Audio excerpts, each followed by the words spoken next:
Welcome to medical world for you India. आज हम इस वीडियो में बात करेंगे इम्यूनिटी के बारे में। इम्यूनिटी एग्जैक्टली क्या करती है और कोविड 19 के अंदर हमारी इम्यूनिटी हमारे लिए कैसे खतरनाक बन जाती है, इसके बारे में थोड़ा सा डिटेल्ड में बात करेंगे। So let's get started. तो फर्स्ट ऑफ ऑल दो टाइप की इम्यूनिटी होती है। पहली होती है इनेट इम्यूनिटी और दूसरी होती है एक्वायर्ड इम्यूनिटी। इनेट इम्यूनिटी हमारे बचपन से हमारे साथ होती है और एक्वायर्ड इम्यूनिटी हम लोग अपने लाइफ टाइम में बनाते हैं। किसी भी तरीके का वैक्सीनेशन या फिर जैसे हम लोग टिटनेस का इंजेक्शन देते हैं, उससे जो इम्यूनिटी बनती है वो हमारी एक्वायर्ड इम्यूनिटी होती है। एक्वायर्ड इम्यूनिटी किसी भी तरीके के बैक्टीरिया, वायरस, फंगाई, प्रोटोजोआ किसी के भी एक्सपोजर से भी हो सकती है, उसको एक्वायर्ड इम्यूनिटी बोलते हैं। जो इनेट इम्यूनिटी होती है वो किसी भी फॉरेन बॉडी के ऊपर अटैक करती है। सो एग्जैक्टली ये क्या होता है इनेट इम्यूनिटी के अंदर? अगर हम लोग बात करें तो हमारे जो सेल्स हैं, जो वाइट ब्लड सेल्स हैं, जिनको ल्यूकोसाइट कहा जाता है, वो इन फॉरेन बॉडीज के ऊपर अटैक करते हैं। सो जो इंपॉर्टेंट ल्यूकोसाइट्स हैं, जो इंपॉर्टेंट वाइट ब्लड सेल्स हैं, वो हैं हमारे न्यूट्रोफिल्स, ईसनोफिल्स, बेसोफिल्स और मोनोसाइट्स। कुछ प्लाज्मा सेल्स भी होते हैं जो इनेट इम्यूनिटी के अंदर मदद करते हैं। जो मोनोसाइट्स हैं वो हमारे बड़े साइज को हम लोग मैक्रोफेजेस भी कहते हैं। तो बेसिकली दो तरीके के सेल्स हैं, न्यूट्रोफिल्स और मैक्रोफेजेस, जो फैगोसाइटोसिस करते हैं। फैगोसाइटोसिस मतलब जो भी फॉरेन बॉडी है उसको इंगल्फ कर देते हैं। यानी कभी भी कोई हमारे बॉडी के अंदर किसी भी तरीके का फॉरेन पार्टिकल आया तो ये जो सेल्स हैं ये ब्लड वेसल्स के थ्रू, डायपेडिसिस के थ्रू, डायपेडिसिस मतलब थोड़ा सा लीकी हो जाता है हमारे ब्लड वेसल्स, उसके थ्रू निकल करके टिश्यूज के अंदर जा करके उनको फैगोसाइट कर लेते हैं। तो ये जो इम्यूनिटी होती है हमारी इन्नेट इम्यूनिटी होती है। दूसरी तरीके की इम्यूनिटी होती है जिसको हम लोग एक्वायर्ड इम्यूनिटी बोलते हैं। उसके अंदर हमारे लिम्फोसाइट्स वर्क करते हैं। लिम्फोसाइट्स दो तरीके के होते हैं, टी लिम्फोसाइट्स और बी लिम्फोसाइट्स। जो टी लिम्फोसाइट्स होते हैं उसको हम लोग सेल्युलर इम्यूनिटी बोलते हैं, और जो हमारे बी लिम्फोसाइट्स होते हैं उसको ह्यूमरल इम्यूनिटी बोला जाता है। तो एग्जैक्टली ये क्या होता है? जो टी लिम्फोसाइट्स हैं वो कुछ सेल्स हैं जो हमारे बैक्टीरिया, फंगाई, वायरस या जो भी फॉरेन पार्टिकल्स है उसके ऊपर अटैक करते हैं। और जो बी लिम्फोसाइट्स हैं वो एक तरह से एंटीबॉडी बनाते हैं किसी भी बैक्टीरिया, फंगाई, वायरस के थ्रू उसके अंदर एक्ट करने के लिए। तो जो दो तरीके की इम्यूनिटी मैंने आपको बता दी है लिम्फोसाइट्स के अंदर, T lymphocytes, these are called cytotoxic T cells, और B lymphocytes which are called memory cells. ये जो बी लिम्फोसाइट्स हैं वो एक तरह से मेमोरी होती है। उसके अंदर इम्यूनोग्लोबिन्स होते हैं जो एंटीबॉडीज होती हैं। तो उसमें आईजीजी, आईजीएम, आईजीए और आईजीई इस टाइप की हम लोग एंटीबॉडी के बारे में बात करते हैं। तो जो एंटीबॉडीज होती हैं, हम लोग जैसे कोविड के अंदर भी एंटीबॉडी टेस्ट करा रहे हैं तो ज़्यादातर हम लोग आईजीजी एंटीबॉडीज का टेस्ट करते हैं। ये थोड़ा सा लॉन्ग टर्म के लिए बन जाती हैं, जो आईजीए है वो थोड़े शॉर्ट टर्म के लिए बनती है। तो बेसिकली ओवरऑल इम्यूनिटी यही होती है। तो हम लोग अब बेसिकली बात करेंगे what exactly covid 19 do to your immunity, क्योंकि हम लोग ने सुना है इसके अंदर साइटोकाइन स्टॉर्म आता है, और cytokine is a part of immunity. और वो एकदम से इतने ज़्यादा क्यों बन जाते हैं कि हमारी कंडीशन फैटल हो जाती है। तो वायरस कभी भी ऐसा नहीं करता है, ये हमारी इम्यूनिटी ही है जो उस वायरस को मारने के चक्कर में इतनी ज़्यादा हाइपर एडवांस हो जाती है, जिसकी वजह से पेशेंट सीरियस कंडीशन के अंदर चला जाता है। तो एग्जैक्टली होता क्या है? जब भी हमारी बॉडी के अंदर सार्स कोविड 2 का वायरस आता है तो वो हमारे सेल्स के अंदर यानी रेस्पिरेटरी सेल्स के अंदर घुसने की कोशिश करता है। तो किस तरह से वो घुसता है?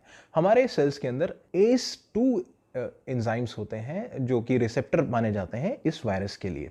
तो ACE2 रिसेप्टर्स के ऊपर ये आता है और उसके बाद एंडोसाइटोसिस के थ्रू ये हमारी बॉडी के अंदर चला जाता है। उसका भी एक मैकेनिज्म है, कुछ रिसेप्टर्स हैं, पर्टिकुलर रिसेप्टर्स जो इसके अंदर मदद करते हैं। अगर हम लोग वायरस के स्ट्रक्चर की बात करें तो वायरस के स्ट्रक्चर के अंदर स्पाइक्स निकले हुए होते हैं जिसको हम लोग स्पाइक प्रोटीन्स बोलते हैं। तो यही स्पाइक प्रोटीन्स हमारे सेल्स के ऊपर अटैच होते हैं और एंडोसाइटोसिस के थ्रू हमारी बॉडी के अंदर चले जाते हैं, मतलब सेल के अंदर चले जाते हैं। तो उसके साइटोप्लाज्म के अंदर वो फ्रीली मूव करना शुरू कर देते हैं। तो हम लोग इसको थोड़ा सा टेक्निकली समझने की कोशिश करेंगे। तो हमारे जो स्पाइक प्रोटीन्स हैं उसके दो पार्ट होते हैं, S1 एंड S2। S2 पहले ACE2 रिसेप्टर्स के साथ अटैच होता है, उसके बाद ट्रांसमेम्ब्रेन सीरीन प्रोटीजिएसिस के थ्रू ये हमारे सेल के अंदर एंटर कर जाता है। उसके बाद क्या होता है, हमारे जो आरएनए वायरस है, क्योंकि SARS covid 2 is an RNA virus, उसके अंदर न्यूक्लियो कैप्सिड होता है जिसके अंदर आरएनए रखा हुआ होता है। तो वो आरएनए हमारे साइटोप्लाज्म के अंदर रिलीज होता है, उसका ट्रांसक्रिप्शन होता है, ट्रांसलेशन होता है, वेरोन बन करके वो मल्टीप्लाई करना शुरू कर जाता है हमारे सेल के अंदर। तो बेसिकली सबसे पहले हमारी इन्नेट इम्यूनिटी को आना चाहिए। बट जो ये सार्स कोविड 2 है, ये कुछ प्रोटीन्स रिलीज करता है जिसको हम लोग बोलते हैं ORF। तो ये ORF प्रोटीन्स बहुत ही ज़्यादा मात्रा में रिलीज होने शुरू हो जाते हैं। बेसिकली इस वायरस के अंदर 11 तरीके की जीन्स होती हैं जो कि प्रोटीन बनाती हैं। तो बहुत तरीके के प्रोटीन्स बनते हैं जिसके अंदर सबसे पहले ORF प्रोटीन्स बनते हैं। उसकी वजह से क्या होता है, जैसे ही हमारा वायरस आया तो हमारी इन्नेट इम्यूनिटी एक्टिवेट होती है, तो वो सेल आकर के इसको मारने के लिए, खत्म करने के लिए आना शुरू कर देते हैं। बट जैसे ही ये प्रोटीन रिलीज होते हैं तो उसके अंदर एक मीडिएटर होता है जिसको बोला जाता है टाइप 1 इंटरफेरॉन्स। जो टाइप 1 इंटरफेरॉन्स होते हैं वो एक्टिवेट हो जाते हैं जैसे ही वायरस आता है। बट क्योंकि बहुत ज़्यादा प्रोटीन रिलीज होते हैं उसकी वजह से इंटरफेरॉन्स, टाइप 1 इंटरफेरॉन्स थोड़े से डिले हो जाते हैं। लेकिन जब तक वो डिले होता है तब तक वो मैसिव अमाउंट के अंदर ये प्रोटीन्स बन जाते हैं। तो उसकी वजह से क्या होता है, थोड़े टाइम के लिए अगर वो सप्रेसिव होते हैं हमारे इंटरफेरॉन्स, वो काम नहीं करते। लेकिन जैसे ही ये नंबर बढ़ने लग जाता है तो इंटरफेरॉन बहुत ही तेज़ी के साथ हमारे बाकी इम्यूनिटी को भी एक्टिवेट कर देते हैं। यानी जो प्रो इन्फ्लेमेटरी सब्सटेंसेस हैं, जो कि साइटोकाइंस, जो कि हमारी एक्वायर्ड इम्यूनिटी के अंदर आते हैं, वो मैसिव अमाउंट में बनना शुरू हो जाते हैं क्योंकि थोड़ा सा ज़रा सा डिले होता है टाइप 1 इंटरफेरॉन्स के अंदर।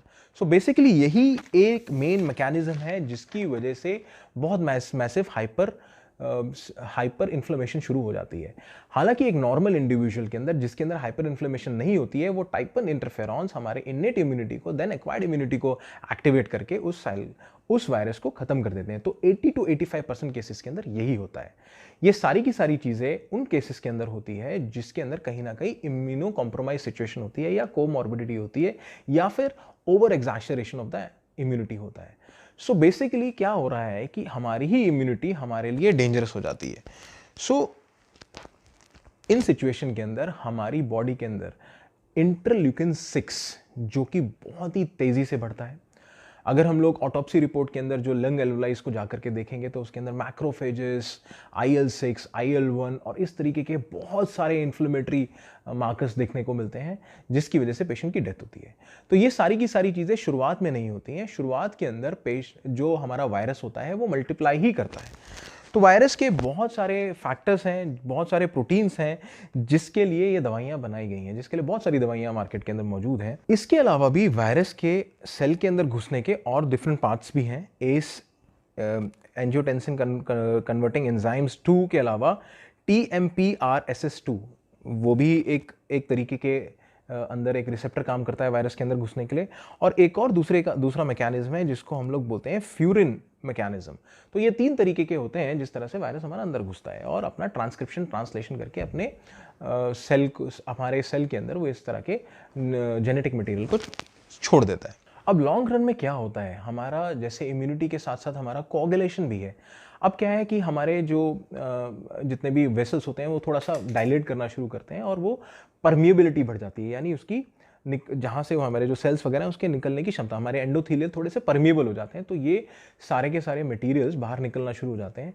ज़्यादातर माना गया है कि ये टिश्यू फैक्टर्स को एक्टिवेट कर देते हैं जो कि हमारा एक्सट्रिंसिक पाथवे है हमारे ब्लड कोगुलेशन का।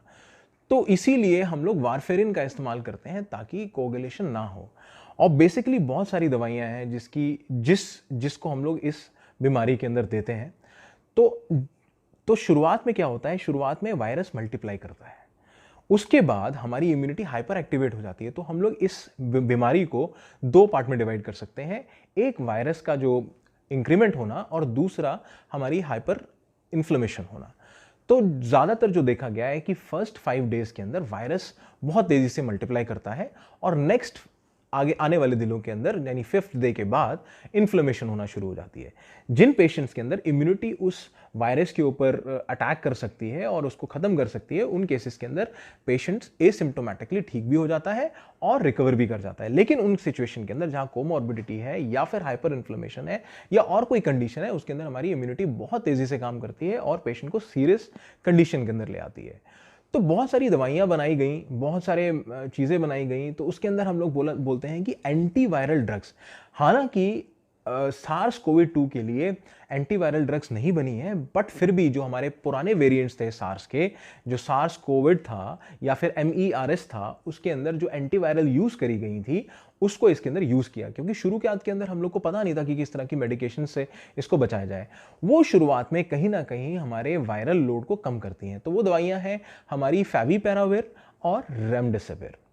सो ये रेमडेसिविर क्या करती है, RDRP एक प्रोटीन बनता है, उसका एक सबस्ट्रेट की तरह एक्ट करती है, यानी उसका एक तरह से एक प्यूरिन और एडेनिन टाइप का एक सब्सटेंस होता है जो RNA के अंदर होता है, वो इस तरह से घुस जाती हैं वो दवाइयां।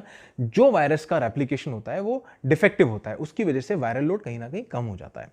हालांकि वायरस के मल्टीप्लाई होने के और भी फैक्टर्स हैं, बट ये पर्टिकुलर फैक्टर है RDRP जिसके ऊपर फेविपिराविर और रेमडेसिविर अटैक करती हैं और वायरस की ग्रोथ कम हो जाती है। तो ये दवाइयों का फायदा शुरू के 5 दिन ही है ताकि वायरल लोड कम हो। 5 दिन के बाद क्या होता है, 5 दिन के बाद हमारे जो वायरस होता है वो तेजी से हमारा जो वायरस होता है वो कम हो जाता है, बट हमारी इम्यूनिटी हाइपर एक्टिवेट हो जाती है।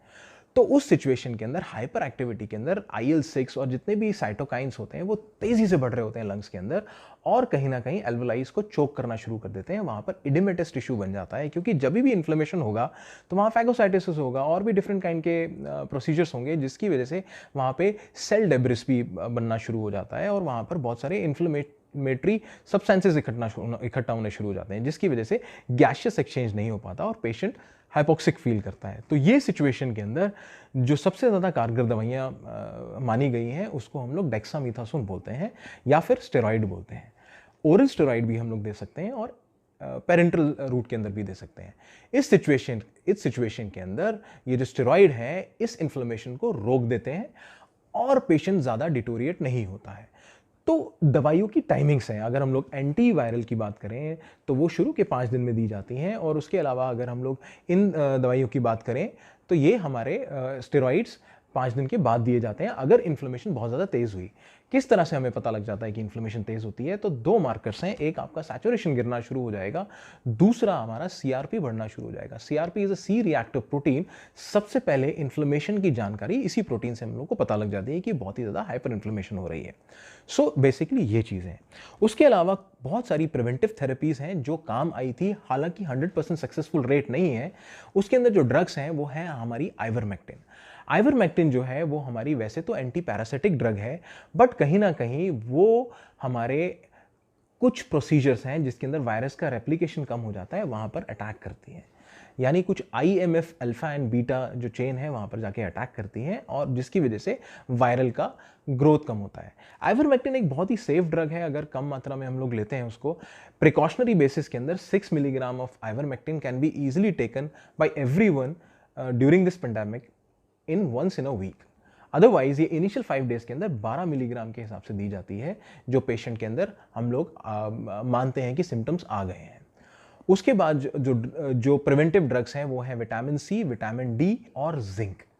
अब जिंक का क्या रोल है, विटामिन D का क्या रोल है, विटामिन C का क्या रोल है, इन सब चीज़ों के बारे में एक अलग से मैं वीडियो बनाऊंगा जिसके अंदर आपको पता लग जाएगा कि टर्मिनल पेशेंट्स के अंदर इन सब विटामिन की मात्रा बहुत कम होती है।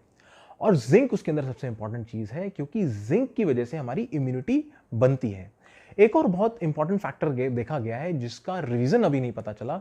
ये वायरस हमारी बॉडी के अंदर लिम्फोपीनिया करता है। लिम्फोपीनिया मतलब हमारे लिम्फोसाइट्स को डिक्रीज कर देता है। इसका मैकेनिज्म ऑफ एक्शन बहुत ज़्यादा डिटेल के अंदर नहीं पता पड़ पाया है, क्योंकि स्टार्टिंग से ही लिम्फोसाइट्स कम होना शुरू हो जाते हैं। हमारे जो लिम्फोसाइट्स होते हैं हमारे लिम्फॉइड टिश्यू से बनते हैं, और हमारे जितने भी बाकी हमारी इम्यूनिटी के सेल्स होते हैं वो हमारे बोन मैरो में बनते हैं। और स्प्लीन भी एक इंपॉर्टेंट ऑर्गन है, हमारा थाइमस एक इंपॉर्टेंट ऑर्गन है जिसके अंदर ये इन्फ्लेमेटरी सब्सटेंसेस यानी हमारे जो इम्यूनिटी के सब्सटेंसेस होते हैं, जो T लिम्फोसाइट्स और B लिम्फोसाइट्स होते हैं, तो कहीं ना कहीं इनकी मात्रा कम हो जाती है। जब हम लोग ने ऑटोप्सी की तो इन पेशेंट्स के अंदर स्प्लीन के अंदर, थाइमस के अंदर और लिम्फॉइड टिश्यू के अंदर भी SARS-CoV-2 मिला। यानी कहीं ना कहीं SARS-CoV-2 इन टिश्यूज के अंदर भी जाता है। उन टिश्यूज के अंदर SARS-CoV-2 जल्दी जाता है जहां पर ACE रिसेप्टर्स होते हैं, जो ज्यादातर GIT और लंग्स के टिश्यूज के अंदर होते ही होते हैं। तो ये पूरा एक मैकेनिज्म है। अगर आप इस चीज़ को समझ सकें, मैं और भी दवाइयों के बारे में बात करूंगा जिसके अंदर विटामिन सी, विटामिन डी और जिंक के बारे में थोड़ा सा डिटेल में चर्चा करेंगे कि ये आपको किस तरह से प्रिवेंटिव यानी प्रिवेंशन की तरफ रखेगा। अगर आप इनकी मात्रा अपने शरीर में अच्छे से रखेंगे तो आपको ये बचाएगा। हालांकि एक दूसरी बहुत इंपॉर्टेंट चीज है जो कि माइक्रोथ्रोम्बस फॉर्मेशन देखा गया था, जो भी हमारे बॉडी के अंदर हम लोग देख रहे थे, जो ऑटोप्सी रिपोर्ट्स के अंदर देखा गया था। तो बहुत ही छोटे छोटे छोटे माइक्रोथ्रोम्बाइस मिल जाते हैं बनने के लिए। वो क्यों होता है? क्योंकि हमारी इम्यूनिटी बहुत बुरी तरह से डिस्टर्ब हो गई होती है, जिसकी वजह से कोगुलेशन हमारा डिस्टर्ब हो जाता है। जैसे मैंने आपको बताया, टिश्यू फैक्टर बहुत ज़्यादा मिल जाता है, यानी हमारा एक्सटेंसिंग पाथवे एक्टिवेटेड रहता है, जिसकी वजह से कोगुलेशन होता है। तो Ecosprin 75 milligram, which is a very minor dose, must be taken by patients for at least a month after recovery. क्योंकि क्या होता है कि कई केसेस के अंदर 38th डे या 28th डे या 38th डे के अंदर भी कार्डियक अरेस्ट देखने को मिला है। दूसरी चॉइस ऑफ ड्रग हो सकती है warfarin. Warfarin is a different class of drug, जो extensive, it's a different class of drug. Low molecular weight heparins भी दे दिए जाते हैं एक तरह से एंटी कोगुलेशन के लिए। सो ये दवाइयाँ बहुत ज़्यादा इंपॉर्टेंट है। ना सिर्फ स्टेरॉइड बहुत ज़्यादा इंपॉर्टेंट है, जिसका बहुत इंपॉर्टेंट रोल देखा गया है कोविड-19 के साइटोकाइन स्टॉर्म को रोकने के लिए। उसके अलावा हमारी एंटी कोगुलेंट थेरेपी बहुत ज़्यादा इंपॉर्टेंट है। उसके अलावा जितनी भी दवाइयाँ हैं वो एक तरह से सपोर्ट प्रोवाइड करती हैं। 100% एफिकेसी उन सब दवाइयों की नहीं है, इन दो लोगों को छोड़ करके, इन दो क्लास ऑफ द ड्रग को छोड़ करके। मैं बाकी ड्रग्स के बारे में 1 by 1 बताऊंगा, और फेविपिराविर और रेमडेसिविर और ये सारी दवाइयों के बारे में भी डिटेल में चर्चा करेंगे अगली वीडियो के अंदर। ये वीडियो थोड़ा सा लंबा हो गया है। I hope you understand a lot of things. I hope you understand a lot of things with this video. I keep uploading these videos in future. So stay tuned with Medical World for You India. Thank you so much.